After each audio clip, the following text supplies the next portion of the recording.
on a fantastic event for the 20th anniversary of the signing of the Americans with Disabilities Act.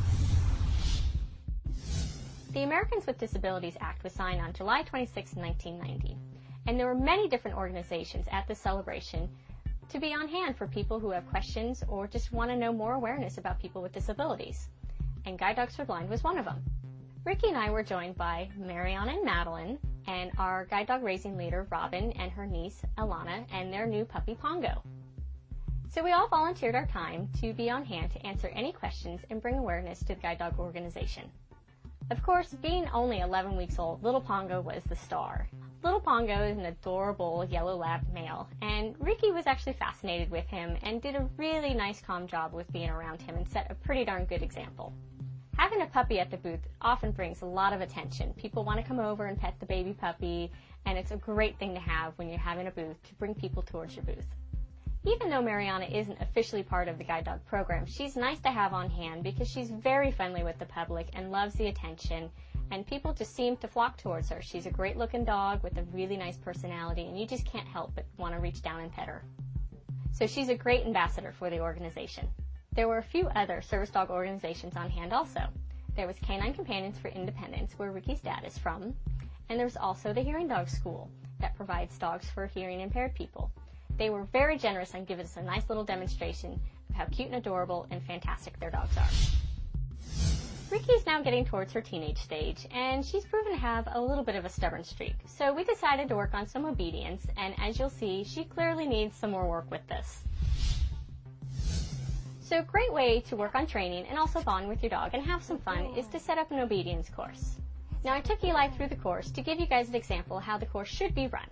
Now I know in the past, especially in like week 13, we've shown you how Eli can be kind of a bad dog, but he really is a very well trained, very obedient, good dog. Eli has a lot of experience running rally courses. He's taken some classes and has even entered competitions and has a rally novice title. Good boy! As you can see, Ricky's having an issue with being on a tie down, especially when Eli's getting attention and she's not. So to fix this, we basically are ignoring her when she's barking and having a fit until she's quiet, and then we go in and reward her. We're also going to have to keep doing this more and more often so she gets more used to it. I have found the rally course training to be excellent for the guide dog puppies. It's a lot of changing in courses and directions, along with basic obedience skills. Ricky really hasn't been introduced to the rally course very much. She's had one-time experience and is pretty confused about the whole process. So as you can see, she's having a hard time knowing which direction to go and even being a little stubborn on her basic obedience. Now, she knows how to lay down on command, but for some reason today she was fighting it and not wanting to do it. So obviously we need to work on this a lot more. Ricky also did very well in other areas that we'll discuss.